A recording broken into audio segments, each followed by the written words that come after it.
انہیں چاہیے کہ پہلی فرصت میں دین متین کا مذاق نہ بنائیں. بے شک. دوسری بات وہ اپنی عوام کو سمجھائیں کہ عقیدت اپنی جگہ پر ہے، لیکن گناہ جہاں پر بھی ہو، وہ مکہ طیبہ کی سرزمین پر ہو یا باہر ہو، وہ کسی پیر کی غیر موجودگی میں ہو یا موجودگی میں ہو، گناہ گناہ ہی ہے.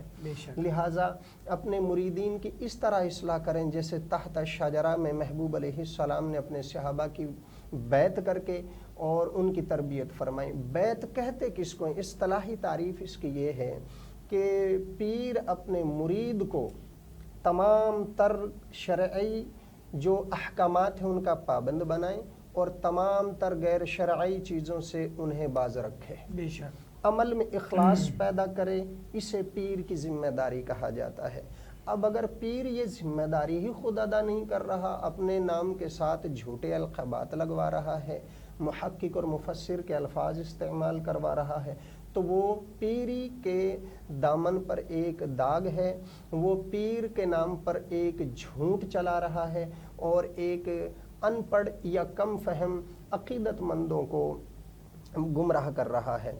اسی لیے میں آپ کو توجہ لے کر چلوں گا غوث اعظم علیہ الرحمہ کے ایک جملے کی طرف. آپ نے فرمایا وَاتَّبِعِ الْكِتَابَ وَالسُّنَّةَ، قرآن پاک کی اور حدیث مبارکہ کی اتباع کرو. بے شک. اور آگے آپ نے فرمایا وَالْعَامِلِينَ بِهِمَا، جو قرآن اور سنت پر عمل کرنے والے ہیں ان کے طریقے پر بھی چلو. بے شک. ان کی اتباع کرو. آگے فرمایا وَأَحْسِنْ ظَنَّ بِهِمْ، ان کے بارے میں جب وہ اللہ کی قرآن اور حدیث مبارکہ پر عمل کر رہے ہیں تو ان کی شان یہ ہو گئی کہ وَأَحْسِنْ ظَنَّ بِهِمْ، ان کے بارے میں گمان بھی اچھا رکھنا. ابھی پاکیزہ ہو چکے ہیں. آگے فرمایا کہ وَتَعَلَّمَ مِنْهُمْ، اب ان سے شریعت سیکھو، ان سے دین حاصل کرو، ان سے اپنی راہ ہموار کرو اصلاح کی.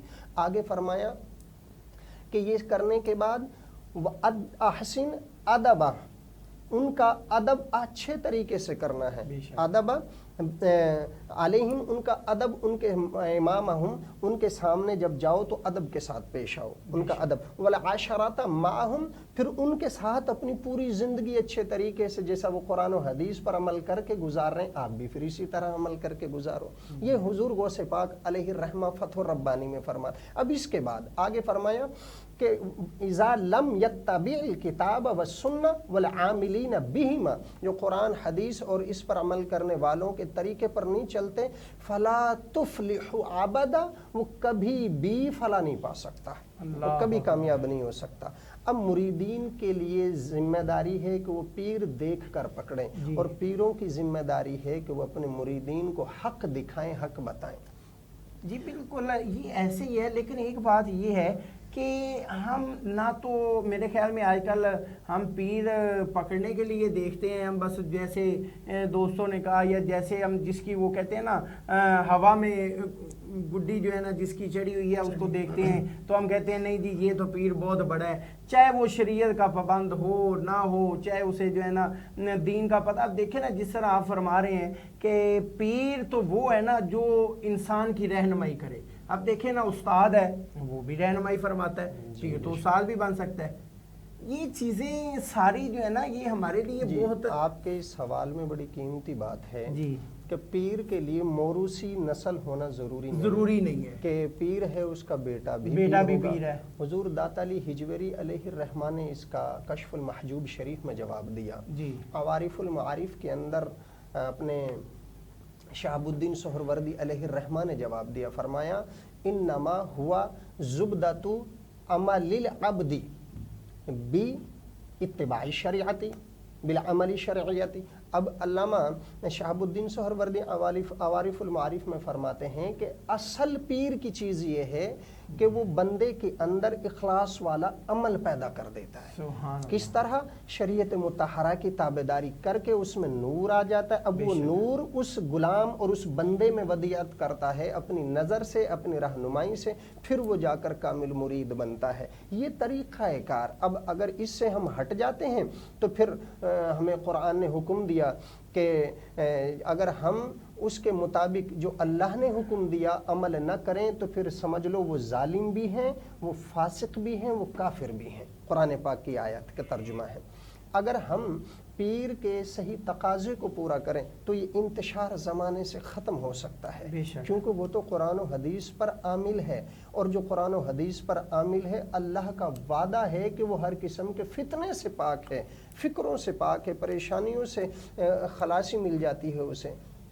اب ہمارے ہاں جی علامہ صاحب، ابھی گفتگو آپ کی میں یقین کریں کہ بڑا مزہ آ رہا ہے پروگرام کرنے کا۔ حقیقت بات ہے کہ میری دلی دعا ہے کہ اللہ تعالیٰ اسی طرح آپ کے علم میں برکتیں عطا فرمائے، جس طرح آپ ایک ایک چیز کھل کے ہمارے ناظرین کو سمجھا رہے ہیں، تو یقیناً میں اکثر یہ مفتی صاحب میں یہ اکثر اپنے پروگرام میں کہتا ہوں کہ آپ علماء کرام کی صحبت اختیار کیا کریں، آپ علماء کرام کے پاس جا کے بیٹھا کریں، اور خاص طور پر اس عالم دین کے پاس جو دین پڑھا رہا ہو۔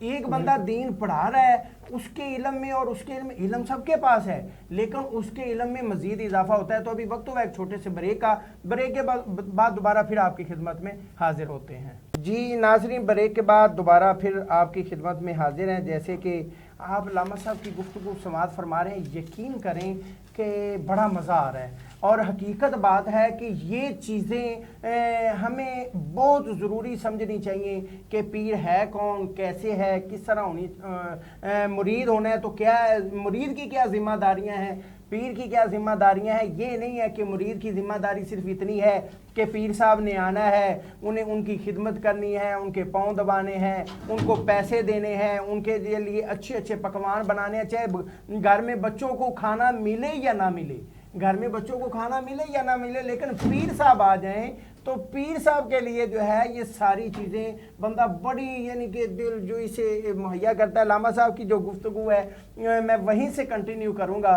کیونکہ یہ ایک بہت بڑا اہم مسئلہ ہے ہمارے معاشرے کے اندر۔ پھر ہم نے نعت بھی سننی ہے، تو پھر یہیں سے جناب علامہ صاحب۔ جی بسم اللہ الرحمن الرحیم۔ دیکھیں پیر کے لیے جو ہم ابھی بات کر رہے ہیں کہ انتہائی خوبصورت عنوان اور ایک طویل اور ضخیم مواد ہے اس کے پیچھے۔ جی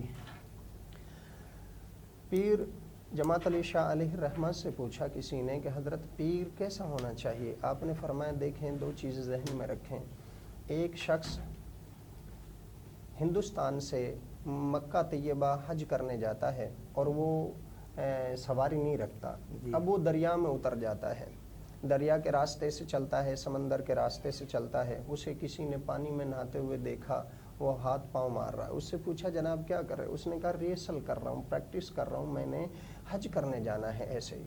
تو دیکھنے والے نے کہا جناب ہندوستان سے سعودیہ تقریباً 2200 کلومیٹر کے سفر پر ہے، آپ 1-2 میل تو کر سکتے ہیں سفر، ایسا نہیں کر سکتے جیسا آپ کر رہے ہیں۔ تو لہٰذا آپ کو انتہائی برق رفتار طاقت کی ضرورت ہے، نہ تھکنے والی طاقت کی ضرورت ہے جو آپ کو وہاں پہنچا دے۔ تو لہٰذا ان کو سمجھا بجھا کر ایک پانی کے ایک جہاز میں بٹھایا جو اسے چند ہی دنوں کے اندر مکہ طیبہ لے جا چھوڑتا ہے۔ آپ نے یہ مثال دے کر سمجھایا دیکھیں کہ پیر کی حیثیت اور ویلیو بھی یہی ہے کہ ایک شخص جو سینکڑوں سالوں میں بھی وہ سفر طے نہیں کر پاتا، لیکن شریعت مطہرہ پر عمل کرنے والا اتنا سبک رفتاری سے حبیب علیہ السلام کی بارگاہ میں لے جا کر کھڑا کر دیتا ہے کہ جہاں صدیاں لگ جاتی ہیں وہ لمحے میں کر جاتا ہے۔ ایک چیونٹی کے بارے میں آتا ہے کہ وہ چاہتی ہے کہ میں حبیب علیہ السلام کے روضہ شریف تک پہنچوں، اس نے سفر شروع کر دیا، عرصہ دراز تک وہ چلتی رہی، نہ پہنچ سکی۔ ایک گندم کا دانہ زمین پہ پڑا ہوا تھا، وہ اس کے قریب پہنچی، اتنے میں ایک کبوتر اڑ کر آیا اور اس دانے کے پاس بیٹھا اور دانے کو اٹھایا، اتنے میں چیونٹی اس کبوتر کے پاؤں پر جا چڑھی۔ اب وہ کبوتر اڑنے لگا، کبوتر اڑتا ہوا نبی کریم علیہ السلام کے روضہ شریف کے پاس جا بیٹھا۔ کیا بات ہے۔ اب جیسے ہی وہ بیٹھا چیونٹی وہاں سے اتری اور اس نے دیکھا کہ میں جو منزل لیے بیٹھی تھی ایک طویل وقت سے وہ حبیب علیہ السلام کا روضہ شریف آنن فانن سامنے آ گیا، کہاں صدیاں، کہاں سال ہا سال اور کہاں چند گھنٹے کہ میں یہاں پہنچ گئی۔ تو علماء کرام یہ مثال دے کر فرماتے ہیں کہ انسان محنت کر کے وہاں تک پہنچے، یہ شریعت ہے، اور کسی کے ہاتھ کے اشارے اور پکڑنے سے وہاں تک پہنچا دیا جائے، یہ طریقت ہے۔ تو یہ اس درجے پر پہنچ کر انسان کامل ہی نہیں اکمل بن جاتا ہے، پھر وہ ہادی بن جاتا ہے، جس کا قرآن فرماتا ہے اہدنا الصراط المستقیم، سیدھے راستے پر چلتے رہو، سیدھا ان لوگوں کا راستہ۔ حضرت عثمان غنی رضی اللہ تعالی عنہ فرماتے ہیں کہ نبی کریم علیہ الصلاۃ والسلام نے فرمایا کہ قیامت کے دن یہ اللہ والے انسان کو جو بھٹکے ہوئے یا پھر کسی بھی حالت کے اگر ان کے اندر ایمان ہوگا تو یہ ان کو پکڑ کر اللہ کی بارگاہ میں پیش کریں گے کہ یا اللہ یہ ہمارے جاننے والے، پیار والے، ہم سے تعلق رکھنے والے، بیعت کرنے والے، لہٰذا ان کو آج رعایت دے دی جائے۔ خلاق عالم اپنے ان پیاروں کے صدقے سے انہیں چھوڑ دے گا اور وہ انہیں جنت میں لے جائیں گے، یہ انسان کی منزل بن جاتی ہے۔ تو عزیزان من، یہ پیران عظام کا یہ فکریہ پہلو اور انتہائی پرفکر جو موضوع ہے، اتنا وسیع کہ ہم اگر سمجھیں تو یہ بڑی ضرورت کی چیز ہے۔ اب قرآن پاک خود وضاحت کر رہا ہے کہ لقد رضی اللہ عن المؤمنین، اللہ راضی ہو گیا ان لوگوں سے جنہوں نے محبوب علیہ السلام کے ہاتھ پر بیعت کی۔ اب جو بیعت ہے، یہ ہاتھ کو ہاتھ میں ڈالنا، یہ حبیب علیہ السلام نے خود صحابہ کرام سے کروایا۔ یہ بھی ذہن میں رکھ لیں کہ یہ سنت مصطفیٰ علیہ السلام ہے بیعت کرنا، اور سنت ہے صحابہ کی بیعت ہو جانا۔ اگلی بات، نبی کریم علیہ الصلاۃ والسلام کی زوجہ محترمہ سیدہ عائشہ صدیقہ رضی اللہ تعالی عنہ فرماتی ہیں کہ عورتیں بھی نبی کریم علیہ السلام کے پاس پہنچی، یا رسول اللہ ہمیں بھی بیعت کر لیں۔ اب حبیب علیہ السلام نے انہیں کس طریقے سے بیعت کیا، یہ پیروں کے لیے فکری بات ہے۔ حبیب علیہ السلام کے پاس وہ جب آئیں تو ہاتھ پر ہاتھ رکھ کر بیعت نہیں ہوئی، وہ ارادتاً بیعت ہوئی تھی۔ اب پیروں کے لیے اپنی مریدنیوں کے سر پہ ہاتھ، ہاتھ میں ہاتھ یا جسم پر ہاتھ، کپڑوں کو چھونا، یہ سارا منع ہے۔ دیکھیں نا آج کل کے جو پیر ہیں، دیکھیں میں اکثر آپ سوشل میڈیا پہ دیکھتے ہوں گے، کوئی پیر جو ہے نا وہ عورتیں جا رہی ہیں دم کروانے کے لیے، کوئی پیر کہاں پہ ہاتھ لگا کے دم کر رہا ہے، کوئی کیسے کر رہا ہے، بڑی وہ خوش ہو کے، وہ ظاہری بات ہے آج کل کی جو عورتیں ہیں جس کے لیے ان کے دل میں ایک بات بیٹھ جائے، وہ جو جیسے مرضی کرتا رہے، انہیں پتہ ہی نہیں ہے کہ شریعت کیا ہے، شریعت کیسے ہے، ہم شریعت کے خلاف جا رہی ہیں۔ وہ بڑی خوش قسمتی سمجھتی ہیں جی پیر صاحب میرے ساتھ محبت فرماتے ہیں، حالانکہ وہ غیر محرم بھی ہے، یہ کام بھی غیر شرعی ہے۔ نبی کریم علیہ الصلاۃ والسلام سے پاک باز ہستی کائنات میں رب کے بعد کوئی نہیں ہے، بے شک۔ جب حبیب علیہ السلام کی زوجہ محترمہ فرما رہی ہیں کہ حبیب علیہ الصلاۃ والسلام نے ہاتھ سے چھوا تک نہیں اور بیعت فرمایا، کن کن طریقے سے، کیا کیا ان سے حبیب علیہ السلام نے معاہدے فرمائے، اماں فرماتی ہیں کہ ان عورتوں نے وعدہ کیا کہ یا رسول اللہ ہم شرک نہیں کریں گی، بے شک آپ کے طریقے پر عمل کریں گی، ہم زنا نہیں کریں گی، ہم جھوٹ نہیں بولیں گی، ہم غیبت نہیں کریں گی، اولادوں کا قتل نہیں کریں گی، احکامات شریعہ کے اندر سستی نہیں کریں گی۔ ان چیزوں پر ان عورتوں نے حبیب علیہ الصلاۃ والسلام سے بیعت کی۔ ایک تو یہ پتہ چلا کہ عورتیں بیعت کر سکتی ہیں، کرنا چاہیے، لیکن ہاتھ میں ہاتھ ڈال کر نہیں۔ اور پھر پیروں کی ذمہ داری ہے، عقیدت علامہ صاحب گھر میں بیٹھ کے بھی تو عقیدت رکھی جا سکتی ہے نا، کہ میں فلاں پیر کی عقیدت رکھتی ہوں۔ اگر پیر ہوگا، اگر وہ پیر ہوگا تو اسے پتہ ہوگا نا کہ میرے ماننے والا وہاں پہ بھی کوئی بیٹھا ہوا ہے۔ حضرت عثمان غنی رضی اللہ تعالی عنہ مکہ طیبہ میں تھے، حبیب علیہ الصلاۃ والسلام حدیبیہ کے مقام پر تھے۔ عثمان غنی کا حبیب علیہ السلام کا میلوں کا فاصلہ تھا۔ حبیب علیہ السلام نے فرمایا یہ میرے عثمان کا ہاتھ ہے، یہ مجھ محمد کا ہاتھ ہے جسے ید اللہ کہتے ہیں، سبحان اللہ، یہ میں نے عثمان کی بیعت کر لی، بیعت کر لی، اسے بیعت۔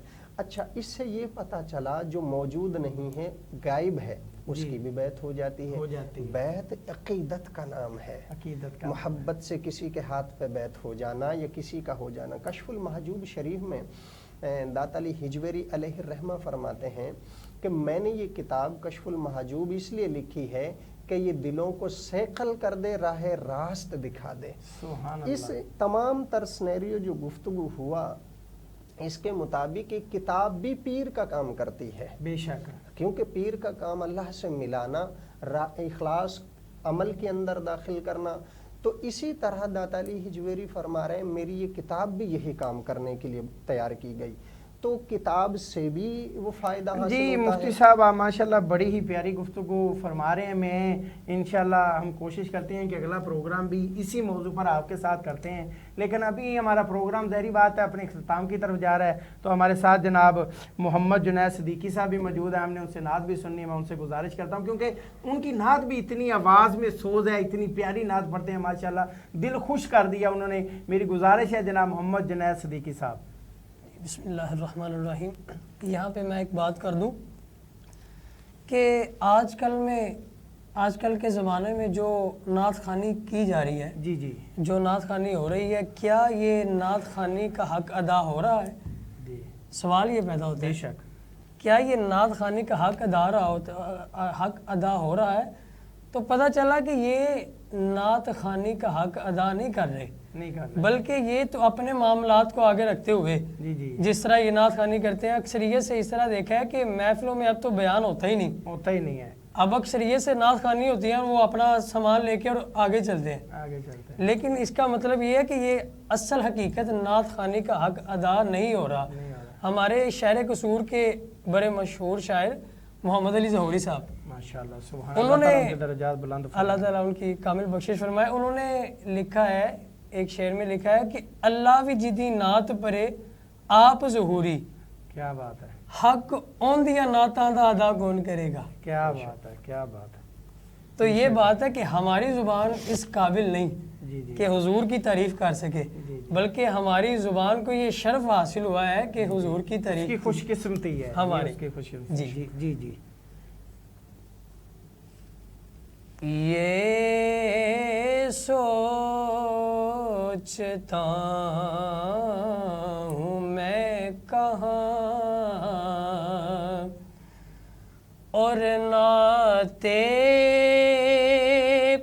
نبی کہاں. کیا بات ہے، سبحان اللہ سبحان اللہ. سرکار کا کرم ہے، کاوش میری کہاں.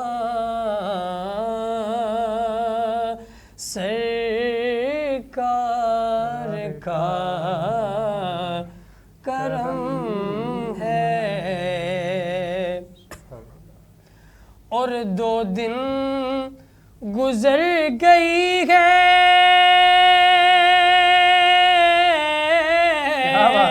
جو طیبہ میں زندگی، اس زندگی کے سامنے یہ زندگی کہاں. اس زندگی کے سامنے اور ان کے طفیل گلشن ہستی میں ہے بہار، ورنہ گلوں میں رنگ کہاں اور یہ تازگی کہاں. سرکار کا کرم ہے اور چہرے چمک رہے گئے سحر ان کے ذکر سے، ورنہ ہماری بزم میں یہ روشنی کہاں.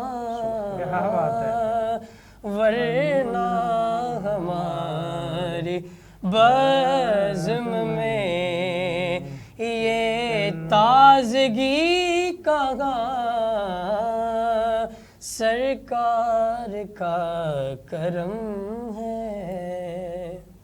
ماشاءاللہ ماشاءاللہ، بڑے ہی خوبصورت کلام پیش کر رہے تھے اور حضور علیہ الصلوۃ والسلام کی بارگاہ میں اپنی حاضری لگا رہے تھے. یہ حقیقت بات ہے کہ ہم اس قابل نہیں.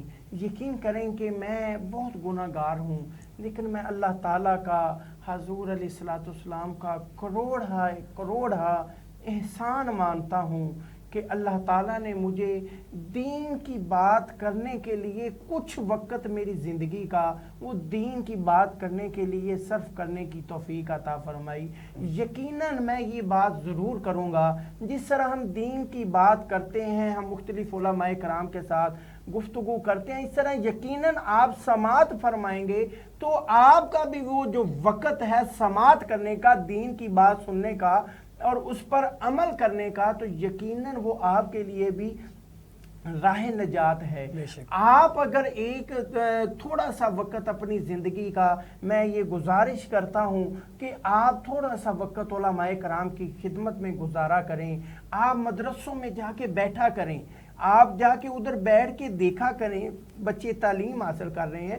یقین کریں کہ دل کو سکون پہنچتا ہے جب آپ دیکھتے ہیں بچے پڑھ رہے ہیں. آپ کسی استاد کے ساتھ اس کی صحبت، اس کی خدمت اختیار کریں، اس کے پاس جا کے بیٹھیں، اس کے پاس جا کے ان سے کچھ باتیں پوچھیں، ان سے پوچھا کریں دین کے بارے میں، تاکہ ہمیں پتہ چلے کہ زندگی کا مقصد کیا ہے، زندگی شریعت کے مطابق کیسے گزارنی ہے. تو ناظرین، ہمارا جو اگلا پروگرام ہے وہ بھی اسی موضوع پر انشاءاللہ ہوگا، اور میں یقین کریں کہ میں مفتی صاحب سے، حبیب اللہ صاحب سے بہت متاثر ہوا ہوں. یقین کریں کہ ایک ایک چیز انہوں نے ایسے پروئی ہے کہ ہمیں ایک ایک بات کی، ہر بات کی الگ الگ سمجھ آ گئی ہے کہ ہم نے کیا کرنا ہے، کیسے کرنا ہے. اگلے بھی بڑے اہم سوال ہیں. میں اپنے ناظرین سے گزارش کروں گا کہ یہ پروگرام یقیناً آپ سن کے آپ بہت سارے ایسی گناہوں سے بچ جائیں گے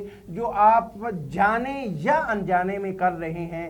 پیر ہمارے سروں کا تاج ہیں، جو پیر 10 نکات پر عمل کرنے والے ہیں، جن کے اندر شریعت بھی ہو، جن کے اندر طریقت بھی ہو، وہ ہمارے سروں کا تاج ہے. انشاءاللہ ہم ان کے غلام ہیں اور انشاءاللہ ہم رہیں گے. ہم کسی کے خلاف نہیں ہیں، لیکن جو پیر شریعت کے خلاف ہے، جو پیر شریعت کا پابند نہیں، جس کے اندر یہ 10 نکات موجود نہیں ہیں، وہ پیر نہیں ہے. میں یقیناً یہ کہوں گا کہ اگر ہماری شریعت یہ بتاتی ہے، ہمارے امام شاہ احمد رضا خان بریلوی، فاضل بریلوی جب یہ فرماتے ہیں کہ جس کے اندر یہ 10 نکات نہ ہوں وہ پیر نہیں ہے، تو یقیناً ہمیں بھی ان کی بات پر عمل کرنا چاہیے. تو ناظرین، ہمارے پروگرام کا جو وقت ہے وہ اختتام کو پہنچ رہا ہے. اپنے میزبان حافظ محمد ظہیر احمد کو اجازت دیجیے. اللہ حافظ.